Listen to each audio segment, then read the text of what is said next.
En Samba, il y a eu la blessure en début de saison, il y a eu la suspension après en CFA. À quel bilan tu tires de ces 8 premiers mois de compétition?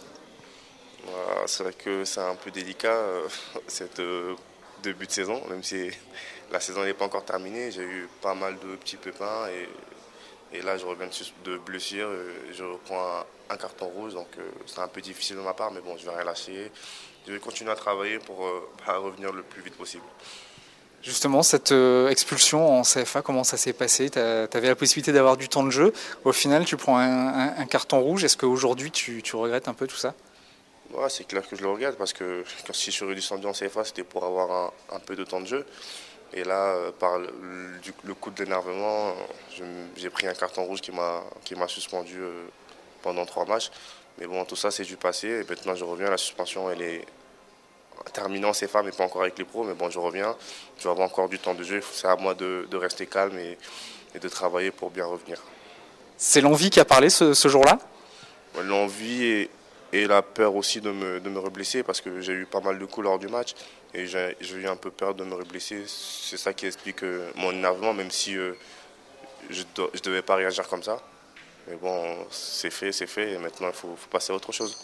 Laszlo Bologna t'as un peu houspillé par rapport à ça en disant que le comportement n'était pas forcément exemplaire et que les matchs en CFA ne servaient pas à prendre des cartons rouges.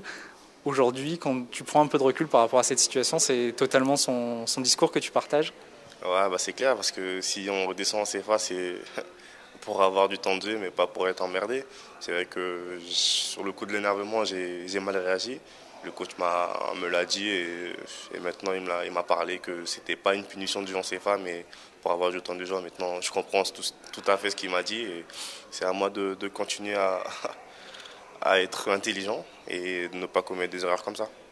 Désormais, il reste 4 mois de compétition. Le président Gervais Martel a régulièrement dit que le mercato du RC se fera en interne avec les retours de blessures comme Issam, David et toi. Quels objectifs tu te fixes pour les 4 prochains mois? Les 4 prochains mois, déjà, c'est de revenir en forme pour aider le Racing Club à se sauver. C'est vrai que c'est pas difficile, il y a quand même beaucoup de joueurs qui sont là aussi. Je pense que l'équipe a besoin de tout le monde, que ce soit moi ou les autres. La solution, ça vient de tout le monde. Aujourd'hui, quel jugement tu peux placer sur l'équipe que tu as quittée au mois d'août et que tu vas bientôt retrouver? On a vécu des moments difficiles, maintenant il y a eu un changement. Ça se voit déjà sur le terrain que tout le monde se donne, tout le monde a envie de faire quelque chose pour aider ce club. Maintenant, j'espère que ça va continuer et que on aura la chance de se sauver, que moi aussi j'aurai la chance de jouer. Qu'est-ce qui manque selon toi pour que le Racing Club de Lens décroche son maintien cette saison en Ligue 1? Je pense qu'il nous manque un peu de chance parce que l'envie, on l'a déjà et tout le monde se donne à fond pour que le Lens se sauve en Ligue 1. Maintenant, je pense qu'il nous manque un peu de chance et j'espère qu'on l'aura d'ici vers la fin. Totalement confiant donc? Confiant, même si on sait que ça va être difficile, mais bon, il faut l'être.